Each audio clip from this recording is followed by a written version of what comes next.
Hola, good evening. My name is Jeff Michaels, and I'm the IEN Senior Fellow at eBay. I'd like to welcome all of you to eBay's seminar series on U.S. foreign policy. The series is part of a joint initiative of eBay and the Barcelona Institute of North American Studies that aims to promote discussion of U.S. foreign policy related topics by inviting both scholars and practitioners to share their research and provide their insights. This evening, we will be focusing on the evolution of U.S. policy and diplomacy with respect to one of the world's most important challenges, if not the most important, namely climate change. At least in the field of diplomatic history, the topic has been somewhat on the margins, but is gradually growing in importance relative to the more traditionally dominant subjects. Nevertheless, as a topic that policymakers and practitioners have been dealing with for decades, as we try to understand where we are today, and more importantly, where we're going in the future, it's essential to know where we've been, what's worked, what's failed, what's different today than was the case 20 or 30 years ago. With us this evening to enlighten us on these questions, we are delighted to have Dr. Mara Oliva, Associate Professor in the Department of History at Reading University. Dr. Oliva has an extraordinarily wide range of expertise on many different aspects of U.S. foreign policy, among them the history of the U.S. presidency, U.S.-China relations, the role of public opinion in U.S. foreign policy, as well as city diplomacy. Since earning her PhD in United States Studies at University College London in 2012, she held several teaching posts before arriving at Reading in 2015. Among her numerous publications, she has authored Eisenhower and American Public Opinion on China, published by Palgrave in 2018. She also co-edited with Mark Shanahan, The Trump Presidency, From Campaign Trail to the World Stage, also by Palgrave in 2018. And perhaps most relevant for our discussion this evening, she is currently writing a book on U.S. foreign policy and climate change diplomacy, scheduled to be published by Columbia University Press next year. Before turning it over to Professor Oliva, I'd just like to mention if you have any questions, if you go down to the lower right-hand side of the screen, you'll see a purple box with a couple of arrows. If you click on that, it will open up, and then you'll see the icon on the lower left-hand side with a purple line underneath. And you can enter any questions you have into that box. I would ask if you do have any questions to also please identify your name and any affiliation.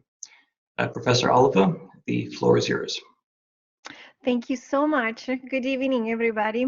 Thank you for joining me tonight. And thank you, Jeff, for the invitation and for organizing this event and the series of events, which is really a spectacular series. And I look forward to the future events too. Certainly under the most challenging circumstances. And in the research community and the support from the research community has been a great comfort for me at this trying time. So I'm very grateful for the opportunity to share my research with you tonight and getting to know you tonight. No, Jeff, I'm really sorry. I don't have. All right, here we go. Here's the PowerPoint. Thank you. There you go. So as the slide said, and as Jeff introduced, I would like to share a snapshot of my ongoing research in U.S. climate change, diplomacy, and environmental foreign policy towards the end of the Cold War and the post-Cold War period. And as Jeff said, I have a few publications coming out in the next few months, which unfortunately were delayed because of COVID, but this is still very much work in progress as I'm working towards completing a book manuscript for next year. So I very much look forward to your feedback, questions, suggestions, anything you want to share in the Q&A session. Now, I would like to start with the good news and what has been the most significant and most positive development in U.S. climate change diplomacy and foreign policy since the end of the Cold War. Now, President-elect Joe Biden, to be inaugurated tomorrow, takes climate change seriously. And his administration staffing is evidence of this. He has put together an excellent climate team, and as the New York Times editorial of the 28th of December 2020 commented, there is an element of poetic justice in his appointments. And I'm referring specifically to the appointment of John Kerry as climate envoy, and Gina McCarthy as the head of a new White House office on climate policy. Now, both worked in the Obama administration and made significant and positive contributions to the fight against climate change. As Secretary of State, Kerry was part of the team that put together the Paris Climate Agreement. And as head of the Environmental Protection Agency, McCarthy successfully put forward rules that sharply reduced greenhouse gases from vehicles, power plants, and oil and gas operations. Now, unfortunately, both Kerry's and McCarthy's achievements were quickly reversed by the Trump administration. But the future looks bright again, or at least it looks better.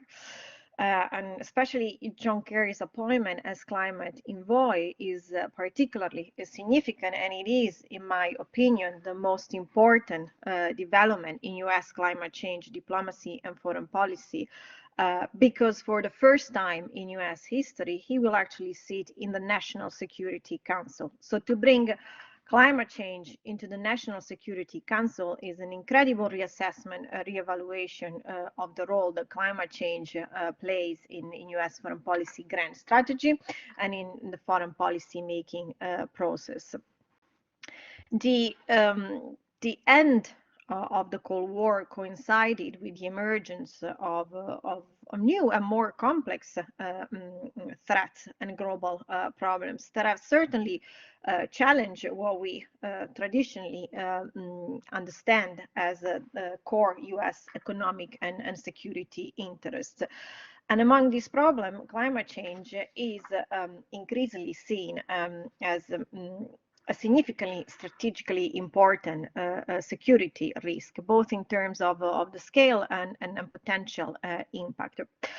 And research has been very clear on this point. Conflicts can arise from environmental destruction and inequitable distribution of natural resources, from water to earth metals.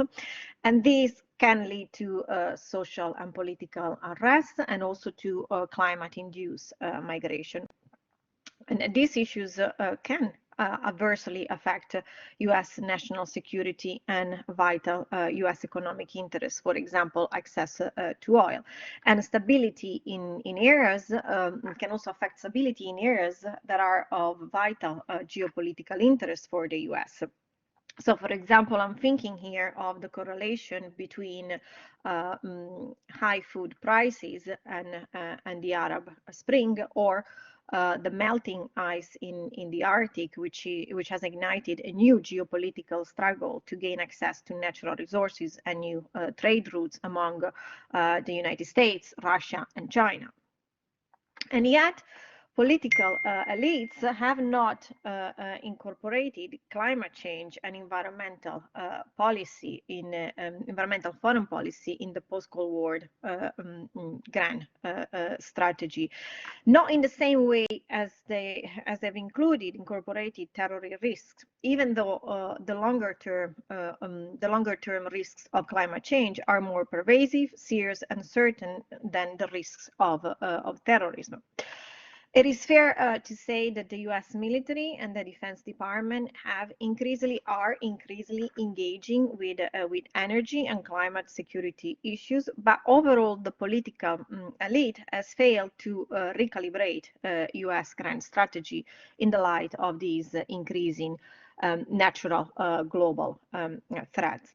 But at the same time, the problem of climate change has actually moved from the periphery to center stage in terms of politics, international relations and politics, especially thanks to the work done by the United Nations.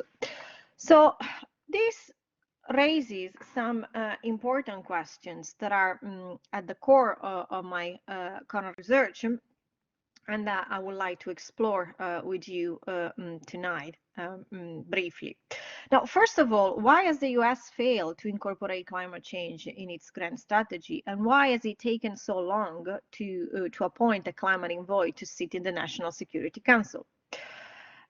So secondly, what are the driving and limiting actors and forces shaping this climate change diplomacy or lack of climate change diplomacy?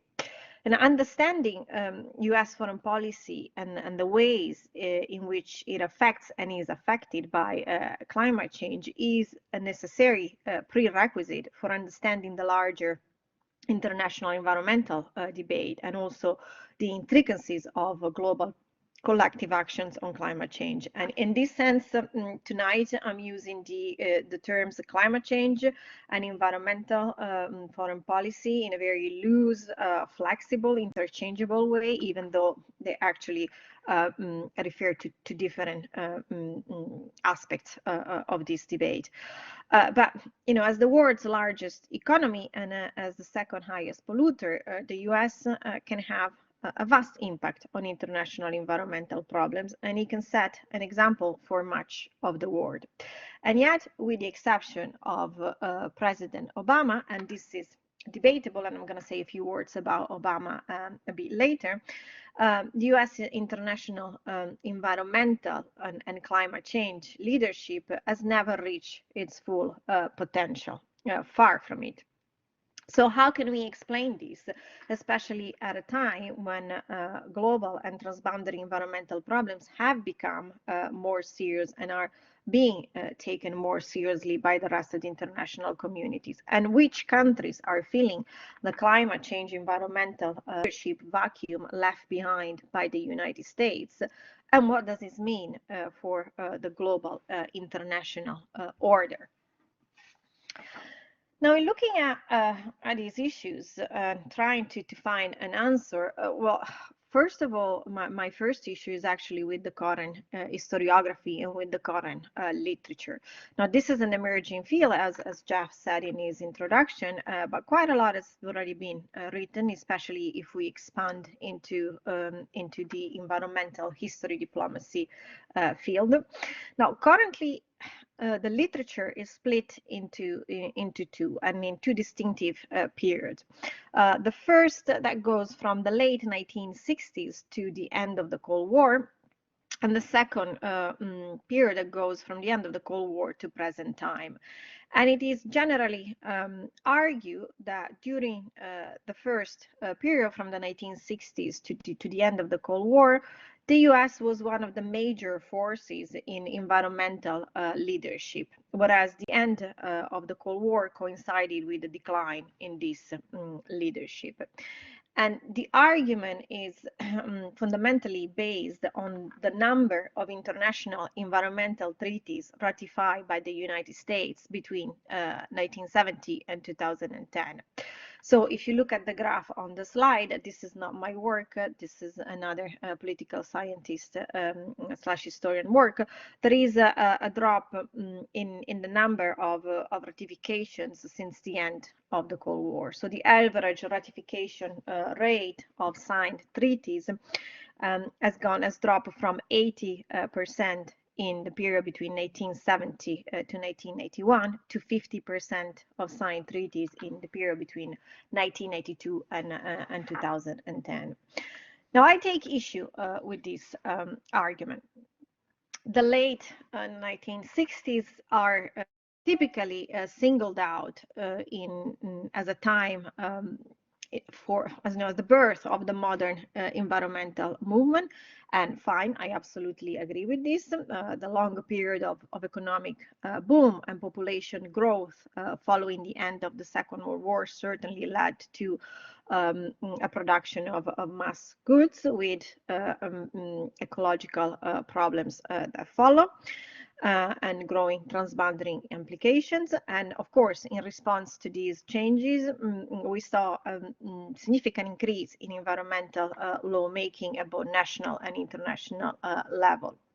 And I also agree that throughout this period, the word did look at the United States for environmental leadership as the world's richest country with the largest cumulative and per capita ecological footprint, but also the greatest economic and technological capability to respond. But I disagree, however, with the argument that the US foreign policy establishment, and in particular the presidency, step up to the plate and provided unprecedented and unmatched leadership and diplomacy. I will argue instead that the US has so far lacked a substantial environmentally friendly president, though there have been plenty of environmentally anti-environmental presidents. And I want to walk you through briefly each president record to show you what I mean. So if we start with Nixon, now Nixon usually receives top marks in the environment field. Of course, he did pass the National Environmental Policy Act in 1969 that then led to the creation of the Council of Environmental Quality and, most importantly, the Environmental Protection Agency in 1970. But really, if we look at the records and the details, Nixon really benefited from an international situation that was already proactive from an environment point of view, and most of all from a pro-environment domestic activism. It did not provide any international or diplomatic leadership. The only time that Nixon showed genuine diplomatic environmental leadership was during the 1972 Stockholm Conference, and that was mainly because of Vietnam. During his presidency, obviously, he faced several Vietnam crises, and he came under major criticism for the ecocide resulting from the use of Agent Orange by the US military, along with international criticism for its atomic testing. But Nixon saw Stockholm very much as a significant opportunity to reverse this criticism, to reassert international moral leadership, gain domestic approval, and divert attention from the war. And indeed, the preparations for the conference were one of the few occasions that were entirely dominated by the executive, and in particularly by the State Department, with very little involvement by the US environment and business organizations. Now, Nixon's successor, Ford, was largely preoccupied with the fallout of Watergate. So his domestic and international environmental initiatives during his brief time in office were basically just a follow-up of previous administration. Instead, we can consider Carter the only truly environmentally friendly Cold War president. He commissioned in 1977 the Global 2000 report, which then was published in 1981. And through this report, Carter sought a comprehensive overview of global environmental trends on population, resources, and the environment. However, he did not live up to his promises. Although his environmental concerns were certainly more genuine than Nixon's, his international record turned out to be quite modest. He was confronted with an ongoing energy crisis abroad, and so he was unable to play any concerted leadership in addressing the alarming global environmental trends that had been reported by the Global 2000 report. It is true that he began the difficult conversation of addressing the US growing dependence on imported energy with policies that included demand management and the promotion of renewable energy. And he also appointed a White House task force on national energy policy and placed the Department of Energy in the president's cabinet. But he also saw Persian Gulf oil as vital to US interests, and he created a new military command structure in the region, which eventually became the United States Central Command. Now, Reagan is well, I mean, his first act as president, as he came to the White House, was to remove the solar panels that Carter had placed on the roof of the White House. So he had an explicit anti-environmental agenda, and he embark upon a comprehensive effort to reduce and where possible to dismantle many of the environmental regulations that had been enacted over the previous decade. He is also the president who created the GOP, the Republican Party mantra that the environment clashed with the health of American economy, and he refused to sign any international environmental treaty that would compromise U.S. economic competitiveness. U.S. economy will always come as a priority in the Reagan administration. Now, George H.W. Bush tried to position himself as the first as an environmental president, especially in the light of criticism received by the Reagan administration. He talked a lot about the environment during the 1988 presidential race, but despite early initiatives and the significant opportunity for environmental leadership presented by the 1992 Earth Summit, he failed to live up to his promise. Indeed, he negotiated his presence at the 1992 summit on the condition that any agreement will not include specific targets or timetables that on greenhouse emissions reductions, arguing that this will be a burden again on the American economy. And he also attracted much international condemnation for his often quoted declaration at the summit that America's lifestyle is not up for negotiation. So you see that certainly the environment and climate change did not define US diplomacy and leadership during the Cold War. During the Cold War, the US did not offer any significant environmental leadership. And I'm saying this because, as I said at the beginning, I disagree with the current historiography, and I think more research needs to be done in this area, but also because what happened during the late part of the Cold War pretty much set the foundation for all the administrations that came in the post-Cold War world, because sadly the trend continued after the fall of the Berlin Wall in 1989. Clinton and his environmentally committed Vice President Al Gore received strong endorsement from the US environment movement, and definitely their Democratic campaign in 1992 included a wide range of environmental promises. They also were, trying to tackle this false narrative that environmental protection came at the expenses of the U.S. Economy, and try to change the traditional discourse of environment versus the economy that characterized the Reagan and the Bush administration. It is fair to say that Clinton established an office for environmental policy to ensure the integration of environmental policies in all departments, including foreign policy. But despite the initial enthusiasm, Clinton faced significant obstacles in promoting his environmental agenda, especially from Republican control Congress. So think about Kyoto 1997. Overall, Clinton displayed a very pragmatic disposition, which included a willingness to compromise environmental goals in favor of maintaining American the competitiveness from an economic point of view.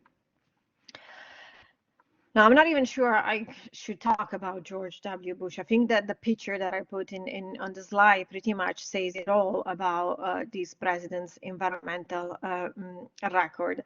He put forward a climate change initiative, which was a total PR stunt. His 2 terms were entirely dominated by the National Energy Strategy, led by the Energy Task Force, chaired by Dick Cheney. So in short, the interest of this administration was entirely about oil and Middle Eastern oil. Now, instead, the election of Barack Obama marked an important shift in domestic environmental and energy policy and international climate change diplomacy. Obama declared from the very beginning that climate change would be one of the key priorities administration, and he made significant budget allocations for the advancement of renewable energy and green energy. His climate action plan offered a wide range of domestic and foreign policy strategies to strengthen climate cooperation. And Obama really was the first president that acknowledged that climate change is actually a transnational threat and needs to be part of the diplomatic scenario, because it needs the cooperation from the entire international community in order to be addressed successfully. Indeed, the administration gave $3 billion to the Green Climate Fund in order to make sure that developing countries would join the fight against climate change. Especially he wanted to bring on board China and India. And of course, the climax of his successful diplomatic campaign came in with the Paris Agreement, which is a true historic breakthrough in the international climate change negotiation, exactly because thanks to his and his team and himself diplomatic negotiation, he was able to bring on board China that up to that point had been very defensive. Now, Obama didn't want to bring on board China simply because this is a transnational threat that requires global cooperation. He was very much aware that refusing to engage in the fight against climate change and refusing to engage with China would actually give China technological advantage, economic advantage, will let them give them an opportunity to lead and fill the vacuum created by the lack of US leadership. And as I said, will give them the economic advantage, technological advantage, but also the soft power advantage. This was very clear in Obama's mind. Of course, he unfortunately once again faced a very hostile Congress and had to work through executive orders, which made Trump's life very easy once he came to office, because he could reverse pretty much everything that he had done, Obama had done. Now, ironically, Trump came to the White House, to the presidency, declaring, a trade war on China, because he did acknowledge too that China was getting away. Was gaining ground in the economic and technological field at the expense of the US economy. But actually, Trump's decision to withdraw from the Paris Agreement and his complete denial of the science behind climate change pretty much ended up giving China the advantage that Obama had tried to avoid. I mean, the situation is so absurd that even China is the world's biggest polluter, but was actually able to claim the moral high ground on climate change at the annual meeting of the United Nations General Assembly last September by announcing that it will achieve carbon neutrality by 2026. So, what can we learn from this very brief, very concise history of environmental climate change diplomacy? Well, the fundamental problem is that each administration has excluded environmental and climate change from their grand strategy and foreign policy planning, regardless of their party affiliation. The environment and climate change have been used as tools to appease and address domestic concerns or foreign policy issues, but they never really had a clear defined place or role in US foreign policy. And this has left environmental diplomacy vulnerable to domestic influences and pressures that overall have contributed to a volatile climate change strategies that have left ultimately the international community puzzled, but that have also stalled progress in the fight against climate change. The executive has fundamentally abdicated its environmental climate change leadership, and Congress has stepped in. Indeed, as we've seen earlier, the relatively high number of environmental treaties during the Cold War period is due to an environmentally friendly Congress, but certainly not because of an effective diplomatic leadership from the White House. When Congress turned its back to the environment, then even those presidents who generally supported the environment and found it difficult to make any progress. By the same token, business interests have had a huge influence on domestic and therefore foreign policy, foreign environmental policy, even more than NGOs, especially when potential economic costs of international cooperations in the environment era were high. So again, this false narrative of the economy versus the environment has been carried on from the end of the Cold War right up to the present.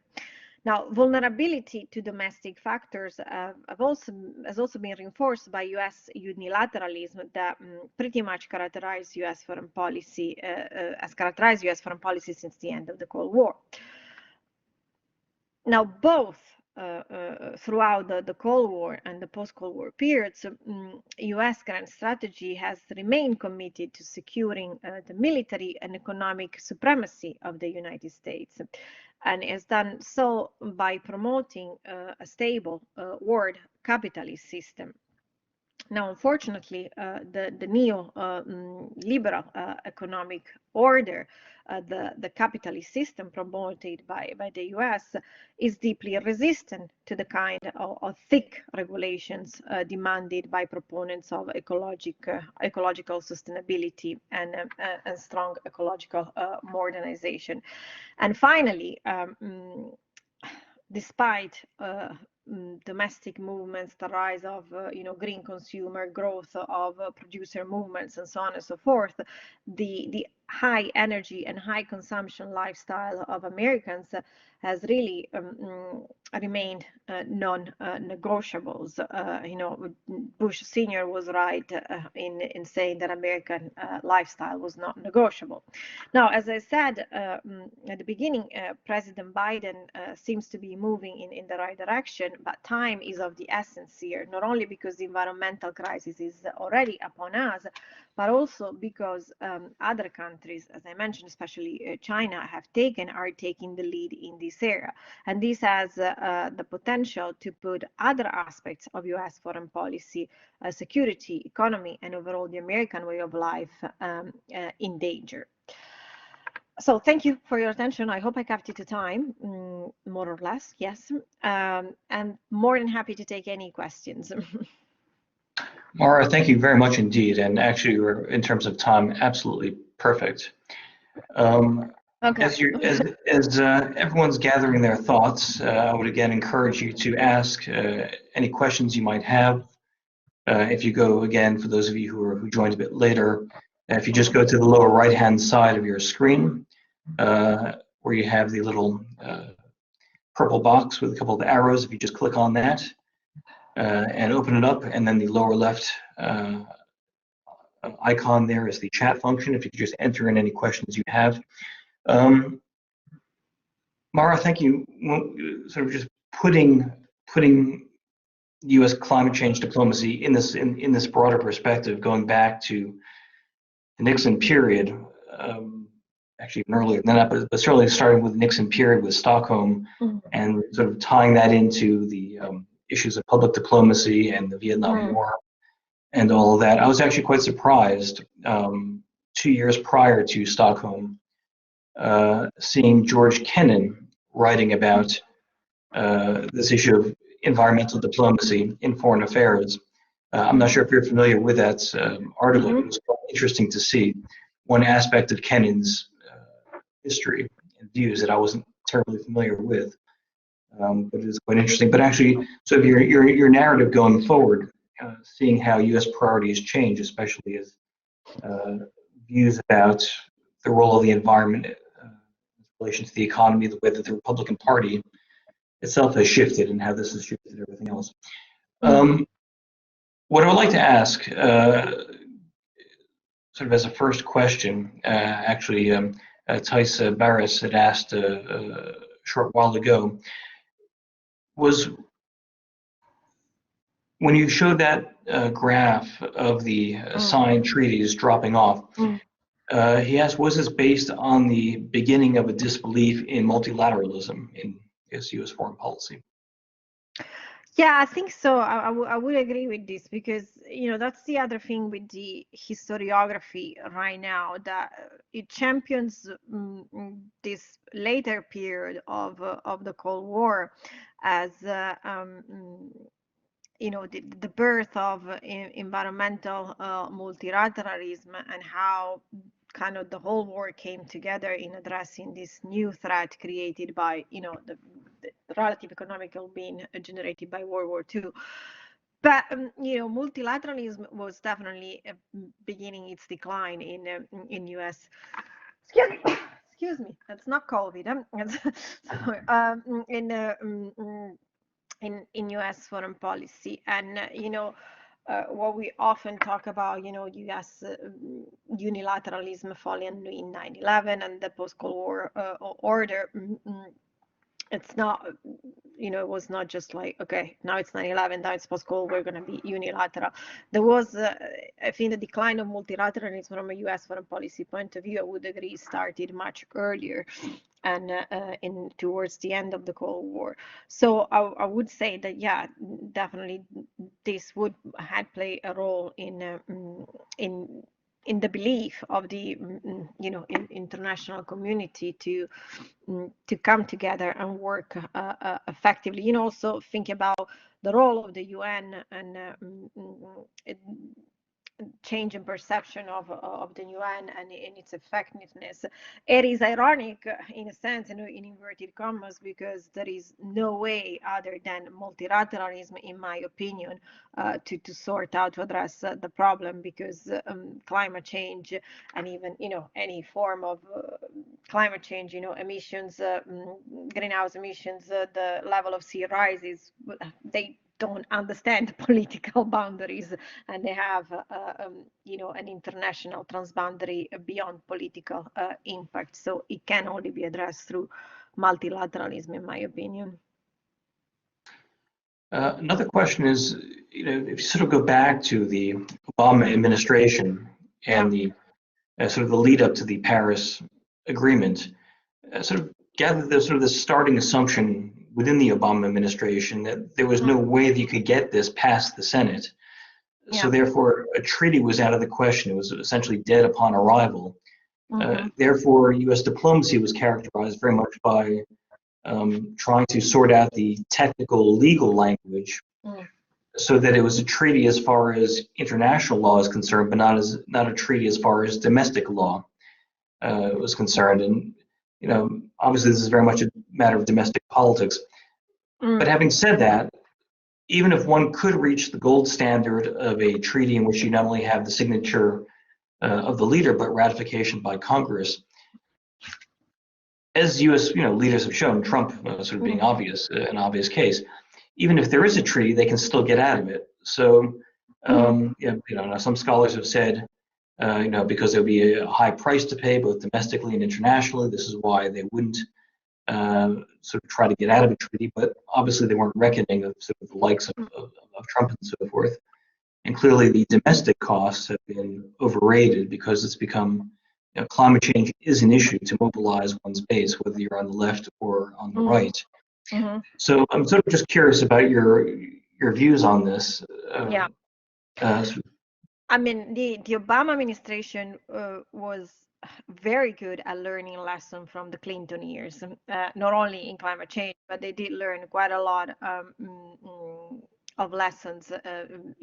Think also about the healthcare package and so on and so forth. So they used the failure of 1997 Kyoto to kind of preemptive strategy. It's not going to pass in Senate. We don't want to end up with another Kyoto. So let's work out, the legality and the international laws and so on and so forth. I mean, the irony here is that at this point, the US was very much in the driving seat, and the Paris Agreement pretty much does everything the US wants to do, and there is no binding issues that as you said, you can get out of it. The positive thing is that they were actually able to engage through all of these diplomatic skills, and all the laws and legality. They were able to engage countries that up to that point had refused. If you think about just a few years earlier when Obama went to Copenhagen in 2009, it was a total disaster. At some point, the Chinese were closed in a meeting room with the rest of the countries, trying to bully out the US from any climate discussion and so on.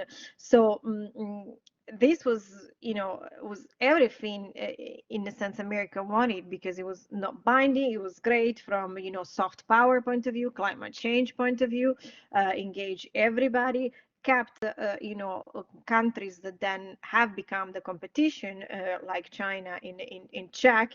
Kind of what FDR talk about, containment by integration. We're all sharing the same pie. So refusing it was, sorry, I don't want to sound a problem. It was a really stupid thing that the administration did, among the many stupid things that they did. And I agree with you that then it turned out to be they used the agreement simply for domestic gain and domestic politics, and lots of lies around the agreement. But I think the administration, one of the first things that Trump did was to withdraw from the agreement, much publicity around it, to consolidate his base, his support. But actually, if you look at the response, many Republican states, but especially the cities, have taken the initiative in the fight against climate change. Think about New York. Think about Bloomberg. All the money that is given to the climate change fight in New York City, even though we know he's a Republican, definitely. So this complete denial of the science and of the issue, to me, was just self-serving. Pretty much, reflects everything that the current administration, current outgoing, just a few hours, please let me say this, just a few hours in the White House, has done. That each issue is very much self-serving to their consolidation of their own power and interest. Not, but that has always been a lack of strategy, domestically or in foreign policy. Yes, I was also I found it quite interesting that, at least as far as Trump's effort to get out of the Paris Agreement, that there was this, I think, he was sort of stuck in for 3 years, whether or not he liked it. So he actually they only formally got out in earlier this year, was it? Or earlier last year? Yeah. Mm-hmm. I should say. We had another question about how to impose global binding environmental policies and measures to countries that are becoming more and more nationalists. Any views you might have on that? Say it again, sorry, because you got. Yeah, so the question had to do with how do you impose global binding environmental policies and measures to countries that are becoming more and more nationalistic? Yeah, well, I mean, and this is what I hope that the Biden administration will do, a return to serious, and effective diplomacy. I appreciate that diplomacy is not the only tool, and you can talk for so long. I mean, if you don't want to join, I mean, the share, it's not going to happen. But what has happened is that the conversation has been completely truncated here because of what the administration did. And instead, if you engage in meaningful discussion, meaningful diplomacy, and then broad enough with economic benefits and a discussion of renewal of the economy, technology, especially now in the light of the pandemic, we have an opportunity to, if not press the button, reset the button, but to develop new ideas and face new transnational threats in a new way. We can only start a conversation and achieve something through a meaningful and effective diplomacy. And people need to engage, and Biden needs to have the courage to have the difficult conversations. And that's why I'm so encouraged that Kerry is going to sit in the National Security Council, because for the first time, in a sense, for the first time, the issue is going to be taken seriously. It's not going to just be sidelined or, part of a broader discussion or part of, okay, so also we should include climate change. I hope the climate change will take certain center stage, because it's not just a security issue, but there is an economic issue, a technology issue, soft power issue, and everything that goes with it. Yes, I was also quite curious to see that, at least for Democratic voters, that as far as threats to U.S. security are concerned, climate change, if I'm not mistaken, is the top, or sort of, I can't remember if it's the first place or second place relative to the pandemic, but it's sort of pretty much on the top. Well, I mean, the country is literally on fire. Yes, quite. Yeah. But as far as this administration or the incoming administration's priorities are concerned, I was sort of a bit curious about your views of, I sort of had this impression that this is going to be a one-term presidency, and therefore how you see it potentially evolving under Kamala Harris, should she be president either sometime in the next 4 years, or if she's elected to the presidency in 4 years' time. I mean, Biden was very honest in his campaign. He said that he sees himself as a transitional president and setting the foundation for the next generation. And I do hope that the next generation is Kamala Harris, that is working towards, revitalizing the Democratic Party and launch from a strong platform someone like Kamala Harris, who certainly represents more America than an old white man. So I do hope, first of all, that since this is going to be a one-term presidency, and he sees himself as a transitional president, thinking about the future, the next generation, that he's going to actually push it, more than other presidents, that especially in their first term. Obama, again, as much as I like the man, he was very cautious, despite his campaign promises. He was far more cautious in his first term than in the second term in terms of climate change. Definitely climate change took more center stage in his second term. So since Biden apparently doesn't have this problem, that is just going to be a one-term president, of course, he needs to think about the legacy of his administration, his party, and the involvement of Kamala Harris. But I hope he will push the boundaries a bit more. And again, I'm very much inspired by his climate team, both domestic and foreign policy. He seems to be very serious. And he can set the foundation both at home and abroad, so that a future president or the VP will run on a strong, environmentally friendly platform, and it will become one of the main issues. So we also had two questions that I'd like to try to tie together. So one dealt with a comment made by Mark Carney, who was formerly the governor of the Bank of England, who basically made the point that firms that ignore climate change will go bankrupt. So in a sense, rather than wait for governments to try to get their act together, this is very much a bottom-up approach from businesses themselves that is needed. But we also had a question about the role of the business sector, and specifically Biden's ties to various business interests, and whether this will negate some of the enthusiasm we might have for his administration's priorities, and especially with respect to sort of the influence on labor rights and the rights of the socioeconomically disadvantaged. Mm-hmm. Yeah. I think I think then here we should bring into play the importance of the economy and trade in American national security. And some people would argue that I'm very cynical in my argument, but I do I do believe, and I always preach, to my opinion, economy is and trade are the essence of the American way of life and are essential to the preservation of the American way of life, and therefore are a national security issue. In fact, the economy got a seat in the National Security Council before climate change. So I think, from an American way of life point of view, it's difficult to give up what Bush said, what Reagan said, the lifestyle and the dependence on high energy and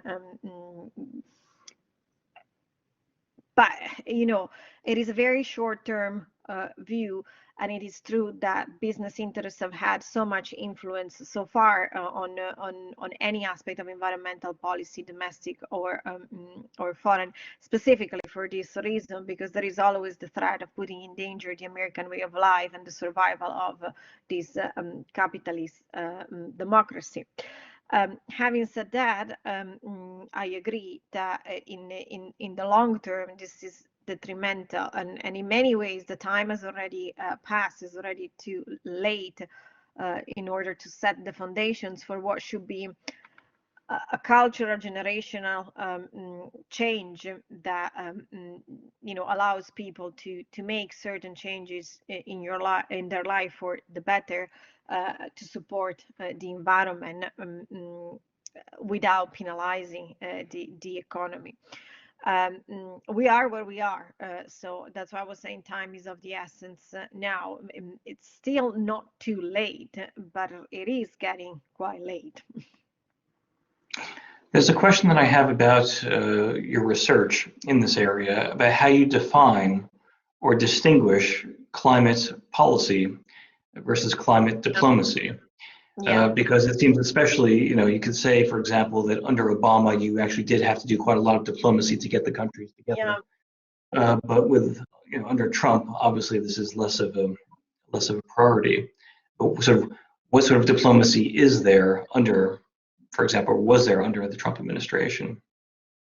Well, there was no diplomacy under the Trump administration. I think you raised an important issue here, that the terminology terms are important here, and for the sake of packing as much as possible in 25 minutes, I kind of use terms in a very loose, flexible, relaxed way. But when we talk about environmental issues, first of all, we talk about a broader spectrum of issues. The climate change is a subgroup of these environmental issues. So when we're talking about environmental diplomacy, it's a broader area of diplomacy than the actual climate change. Of course, the two are interrelated and talk to one another. But in a sense, when you think about climate diplomacy, because it's a narrower scope, you have the opportunity to focus on more, specific targeted issue, and that's what the Obama administration was so good at doing. Like, okay, let's isolate climate change, which, by the way, was introduced as a term by the Reagan administration. Let's isolate climate change as a more contained, if you can say so, environmental problem, and let's start working on this as a priority. And then, what Obama believes in is incremental change. Let's build up into environmental diplomacy. But diplomacy, it doesn't always result, as you pointed out, in policy or legislation. And indeed, that's like one of my points, that as much as we talk about environmental climate change diplomacy, whatever term we want to use, none of the administration so far has been effective in introducing these elements in foreign policy, in what is actually the policy aspect of the trajectory, of U.S. trajectory. I think that this is a necessary requirement to make any progress to actually make climate change or environment part of the policy making process, part of the policy thinking, and of the whole establishment of the foreign policy establishment and grand strategy. So we have two final questions which I'd like to ask together. So the first one has to do with the EU planning to adopt a unilateral carbon tax in an effort to marry climate and trade policy. What do you think the US approach to such a measure would be? And a second question, do you think that the pandemic can play a role in changing the American way of life that can benefit more progressive environmental policies? Well, I think, first of all, that the EU is a very good example of good, effective collaboration and what can be done in addressing a transnational threat. But America is not the EU. And, when we start talking about taxes, and the situation gets much more complicated and difficult, especially in the light linking to the second question of the economic crisis that is happening because of COVID.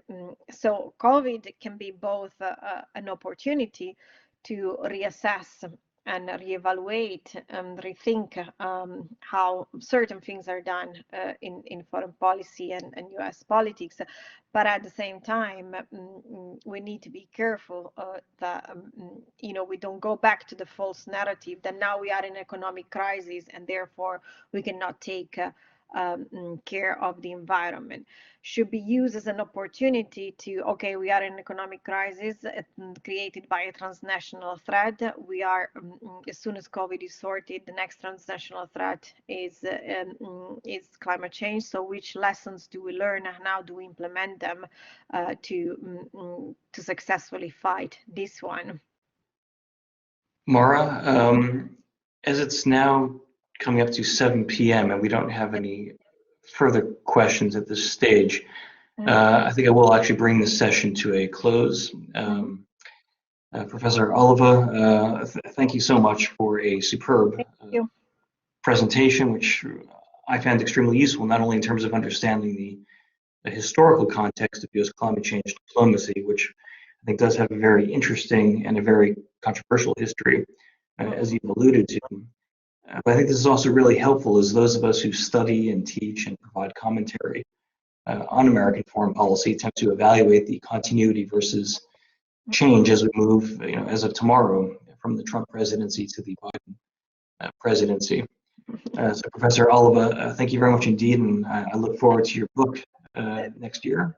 Thank you. Thank you for having me, and thank you for the questions. And do stay well and safe. And I hope we will all meet soon in person.